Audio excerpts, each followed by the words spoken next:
بسم اللہ الرحمن الرحیم۔ السلام علیکم ناظرین، آپ کا میزبان علی حسین اسکائی نیوز کے ساتھ ایک بار پھر سے حاضر ہوں۔ جی کہتے ہیں جب آگ لگی ہو تو اس کے اوپر پانی ڈالنا چاہیے تاکہ آگ بجھ جائے، یا کچھ ایسے اقدام کرنے چاہیے تاکہ اس آگ کے اوپر کنٹرول کیا جا سکے۔ مگر یہاں پر کچھ ایسے عناصر ہیں جو پاکستان میں اس سیاسی لگی آگ کو، یہ جو پولیٹیکل وار چھڑ چکی ہے، جو ایک آگ لگی ہوئی ہے، اس کے اوپر پانی ڈالنے کی بجائے پیٹرول ڈالتے ہیں، ڈیزل ڈالتے ہیں اور اس قسم کے اقدام کرتے ہیں کہ تاکہ یہ آگ مزید پھیلے اور اس کے اثرات دور رس تک جائیں۔ اب ایک تو جس طریقے سے الیکشن ہوا، خیر وہ ہو گیا 8 فروری کے بعد، تو اس کے بعد چاہیے یہ تھا کہ کوئی کنسنسس پیدا کیا جاتا، کوئی اتفاق رائے پیدا کیا جاتا، کوئی اتحاد بنایا جاتا، جو میثاق جمہوریت کی باتیں کرتے ہیں، جو میثاق معیشت کی باتیں کرتے ہیں، جو اس طرح کی باتیں کرتے ہوئے پاکستانی قوم کو ایک خاص قسم کا لولی پاپ دیتے ہیں، وہی نہ تو میثاق جمہوریت پہ ہم یقین کرتے ہیں اور نہ ہی میثاق معیشت پہ یقین کر رہے ہیں۔ سوچا یہ تھا کہ الیکشن ہو گیا، اب ملک کے بارے میں سوچا جائے گا، قوم کے بارے میں سوچا جائے گا۔ وہ جو 25 کروڑ بھیڑ بکریاں سمجھتے ہیں جن کو، ان بھیڑ بکریوں کے لیے سوچا جائے گا کہ جی اب ہمیں جو مینڈیٹ ملا ہے، ہم اس مینڈیٹ کو لے کر قوم کی تکالیف جو ہم نے خود ہی بنائی ہے 75 سالوں میں، ان کو دور کرنے کی کوشش کی جائے، قوم کے جو زخم ہیں ان کے اوپر مرہم لگانے کی کوشش کی جائے۔ مگر ایسا نہیں ہے، یہ لوگ اپنے مفادات کے لیے قوم کے پاس جاتے ہیں اور ایک دوسرے کے ساتھ لڑتے بھی ہیں تاکہ قوم سمجھے کہ یہ بالکل حقیقی جمہوری لوگ ہیں۔ جب یہ ان کی لڑائیاں ہو رہی ہوتی ہیں تو قوم بھی اپنا ڈیسائیڈ کر لیتی ہے کہ میں نے کس کے ساتھ کس کو ووٹ دینا ہے، کس کو نہیں۔ جب یہ اقتدار کے ایوانوں میں پہنچ جاتے ہیں اور پھر یہ بھائی بھائی ہو جاتے ہیں، اور بھائی بھائی ہونے کے بعد پھر جو بھیڑ بکریاں جنہوں نے ان کو ایوانوں میں پہنچایا ہوتا ہے، ان کی طرف ان کا کوئی فوکس نہیں ہوتا۔ اب رمضان چل رہا ہے، دنیا بھر میں مسلمانوں کے اس ایونٹ کے اوپر ایون کہ یہود اور ہندو تمام چیزوں کو سستا کرنے کی کوشش کرتے ہیں، ریلیف دینے کی کوشش کرتے ہیں۔ یہاں پر یہ ہے کہ مہنگائی چل رہی ہے اور مزید آگے آنے والی ہے، تو آگ کو ٹھنڈا کرنے کی بجائے آگ کے اوپر پیٹرول ڈالنے کی کوشش کی جا رہی ہے۔ اڈیالہ جیل میں ایک شخص قید ہے جس کے ساتھ ساری جو ظلم ستم کرنا تھا کر لیا، اس کی پارٹی کے ساتھ، اس کے لوگوں کے ساتھ، اس کی خواتین کے ساتھ جو کچھ کرنا تھا، ایون کہ اس کے نکاح کے اوپر بھی وار کیا گیا ہے۔ پھر بھی تسلی نہیں ہو رہی، دل نہیں خوش ہو رہا ہے،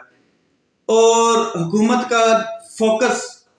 عوام نہیں ہے، عوام کے مسائل نہیں ہے۔ حکومت کا فوکس ہے وہ جو اڈیالہ جیل میں ایک شخص بیٹھا ہے، وہ ان کی نیندیں خراب کر رہا ہے، ان کے خوابوں میں بھی آتا ہے اور ان کو اپنے فیوچر جو ہے وہ خراب نظر آتے ہیں کہ اگر اس شخص نے یا اس شخص کو نکال دیا گیا یا یہ شخص آزاد ہو گیا تو ہم سب پھر جیلوں میں ہوں گے یا پھر ہمیں ملک چھوڑنا پڑے گا۔ تو اڈیالہ جیل کے اوپر پابندی لگا دی گئی ہے۔ پابندی کس نوعیت کی ہے؟ ایک تو وہاں پر کوئی میڈیا پرسن نہیں جا سکے گا، ملاقات کے لیے فیملی کو نہیں اجازت دی جائے گی، تو 2 ہفتوں کی پابندی ہے۔ ہوم منسٹری آف پنجاب کی جانب سے لگائی گئی ہے کہ کچھ دہشت گردی کے خطرات ہیں۔ اڈیالہ جیل سے جو لوگ ہم نے پکڑے تھے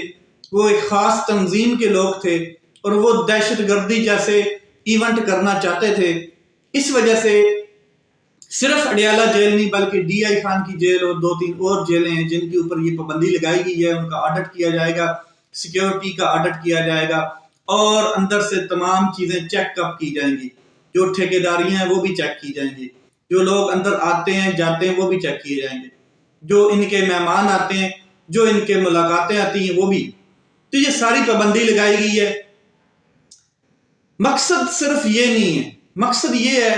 کہ عمران خان صاحب کی کوئی جو چند الفاظ، جو چند آوازیں باہر نکلتی ہیں سماعت کے دوران، وکلاء لے کے آتے ہیں، پریس کانفرنس کرتے ہیں، اور قوم اس کے اوپر لبیک کہتی ہے، قوم اس کے اوپر تجسس کا اظہار کرتی ہے، بے چین ہوتی ہے۔ مقصد یہ ہے کہ وہ دن بدن پاپولر ہوتا جا رہا ہے، چاہے وہ اڈیالہ جیل میں ہے، چاہے اس کے اوپر 200 مقدمات ہیں، چاہے وہ وزیر اعظم بھی نہیں ہے، MNA بھی نہیں ہے، ابھی صرف ایک سیاسی پارٹی کا لیڈر تک نہیں رہا، فار ایگزامپل چیئرمین شپ سے بھی اس کو ہٹایا گیا، تو پھر بھی اتنا مقبول ترین اور پاکستان کی جان بن چکا ہے۔ یہ چیز ان کو ہضم نہیں ہو رہی۔ صوبے میں بھی حکومت بنا لی، مہارانی جی کو صوبے کے اوپر مسلط کر دیا گیا، اور مہارانی جو ہے وہ اپنے فوٹو سیشن میں مصروف ہیں، کبھی اپنے فوٹو سیشن سکولوں میں کروا رہی ہیں، کبھی کالجز میں جا کے کروا رہی ہیں، کبھی ہسپتالوں میں جا کے کروا رہی ہیں۔ محسن نقوی کے بعد یہ دوسرا ڈرامہ شروع ہو چکا ہے، اور جناب جو چاچا حضور ہیں ان کو وہی شباش سپیڈ جو دنیا نے دیکھی اور پاکستان نے پچھلے 2 سال دیکھی، وہ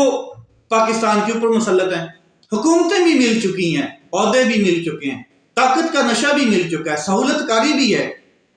پیچھے طاقتور کھڑا بھی ہے، خلائی مخلوق بھی ساتھ ہے، پھر بھی بے چینی ہے، سمجھ نہیں آ رہی کیا کریں۔ اور جس کو لایا گیا وزیر اعظم بنانے کے لیے،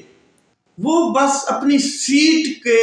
غم میں کہیں نظر نہیں آ رہا، اس کو پتا ہے کہ میں ہارا ہوا ہوں، اور ایک ہارے ہوئے لشکر میں بھی ہوں،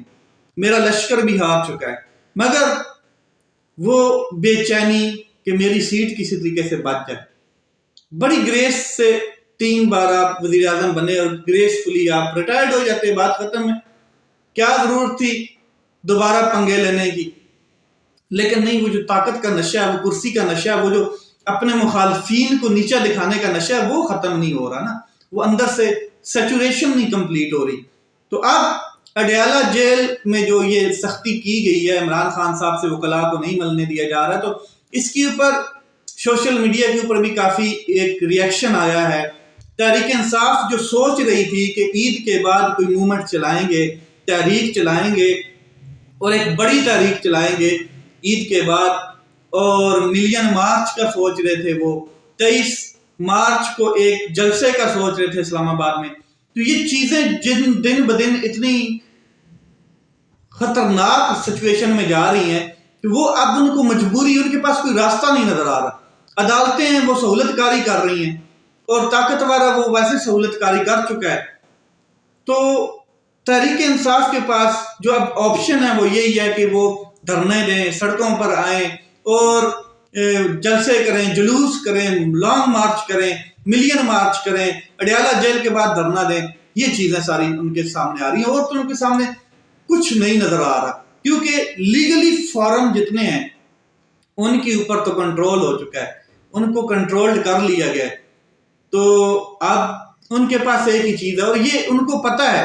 کہ جو محسن نقوی صاحب کو وزارت داخلہ دی گئی ہے پنجاب وفاق کی، وہ اسی لیے دی گئی ہے کہ جس طریقے سے انہوں نے پنجاب کے اندر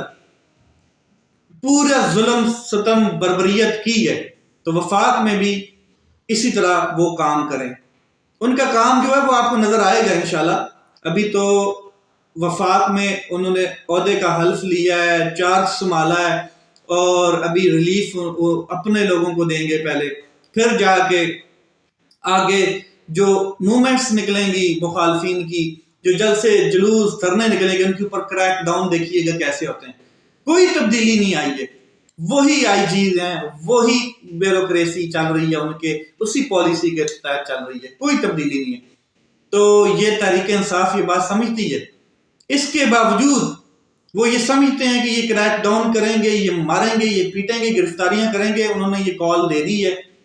اور کال انہوں نے کہا ہے، جہاں تک مجھے لگتا ہے کہ یہ دن 48 گھنٹے بڑے اہم ہیں، ان 48 گھنٹوں میں فیصلہ کر لینا ہے تحریک انصاف میں کہ اب رمضان کے بعد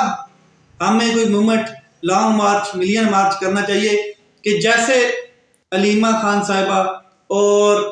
پی ٹی آئی کے بیرسٹر گور اور باقی شیر افضل مروت یہ سارے کہہ چکے ہیں کہ اب ہم مجبور کر دیا گیا ہے، اب ہمارے صبر کا امتحان لے لیا گیا ہے، اور ہمیں جو ہمارے ساتھ راستے رکاوٹیں ہمارے آگے ڈالی جا رہی ہیں، یہ اب ہمیں فیصلہ کرنا ہوگا کہ ہمیں سڑکوں پر نکلنا ہے۔ اور علیمہ خان صاحبہ تو کہہ چکی ہیں کہ تمام پاکستان تحریک انصاف کے رہنما، چاہے وہ جیتے ہوئے ہیں ہارے ہوئے ہیں، وہ نکلیں اور نکل کر اڈیالہ جیل کے باہر دھرنا دیں۔ جیسے ہی اڈیالہ جیل کے باہر آئیں گے تو لوگ بھی نکلیں گے، ان کے پیچھے لوگ نکلیں گے۔ عمران خان صاحب کی جان کو خطرہ ہے کہ اگر 2 ہفتے کے لیے جو پابندی لگائی گئی ہے تو پھر اندر کیا ہو رہا ہے، کیا کیا جائے گا، کیا ملاقاتیں کوئی ہو رہی ہیں خفیہ، اور اگر ملاقاتیں نہیں ہو رہی تو پھر عمران خان صاحب کی خیر و عافیت کسی کو معلوم نہیں ہے، کسی شخص کو معلوم نہیں ہے، کیونکہ 2 ہفتے کے لیے تو اندر کوئی جا نہیں سکتا۔ اور یہ 2 ہفتے کی بات نہیں ہے، یہ 2 ہفتے مزید ایکسٹینڈ ہو جائیں گے، اور یہ چلتے چلتے یہ کئی آگے مہینوں میں بات چلی جائے گی۔ اس کے لیے تحریک انصاف کو اب بالکل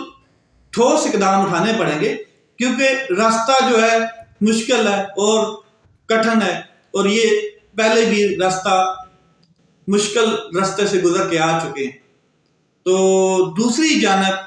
جو حکومت ہے اس کی چالاکیاں دیکھیں کہ جو وزیر اعلیٰ کے پی کے ہیں ان کے خلاف ایک کیس الیکشن کمیشن کو ان کے پیچھے لگا دیا گیا ہے، اور ان کو نااہل کرنے کی تیاری کر لی گئی ہے، تاکہ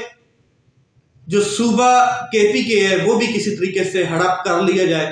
اور وزیر اعلیٰ کے پی کے کو نااہل کروا دیا جائے، سیٹ سے عہدے سے وہ ہٹ جائیں گے، اور گورنر راج لگا دیا جائے گا، اور یہ آفر دے دی جائے گی مولانا فضل الرحمان صاحب کو کہ آپ کے سمدھی صاحب جو ہیں وہ گورنر ہیں، تو گورنر رول لگا دیا جاتا ہے تو وہ صوبہ بھی ہمارے یہاں ہینڈ اوور ہو جائے گا۔ یہ کرنا کیا چاہتے ہیں پاکستان کے ساتھ؟ یہ ملک خانہ جنگی کی طرف بڑھ رہا ہے، دن بدن بڑھ رہا ہے، اور مساحلت کی بجائے، مفاہمت کی بجائے اس کے اوپر آگ لگائی جا رہی ہے۔ جتنا ظلم، جتنے ستم کیے گئے، تو کوشش تو یہ ہونی چاہیے تھی کہ ان کو ٹھنڈا کیا جاتا، مفاہمت کی جاتی، مگر مزید وہی پالیسی، وہی زبردوس والی، میں نہ مانوں والی، اور اسی پالیسی کے تحت کارروائی ڈالی جائے گی۔ اب کے پی کے حکومت کو بھی خطرے میں ڈال دیا گیا ہے، تو یہ جتنے معاملات بڑھیں گے، یہ ساری پھر پاکستان تحریک انصاف کے پاس آپشن نہیں ہے۔ جب عدالتیں سپورٹ نہیں کریں گی، جب آئین حرکت میں نہیں آئے گا، جب قانون کو دفن کر دیا جائے گا، تو پھر انہوں نے سڑکوں پہ آنا ہے، اور جب وہ سڑکوں پہ آئیں گے تو پھر خون خرابہ بھی ہوگا، پھر گرفتاریاں بھی ہوں گی، مار کٹائی بھی ہوگی، ڈنڈے بھی چلیں گے، لیکن اس سے پاکستان کو نقصان ہوگا۔ اس سے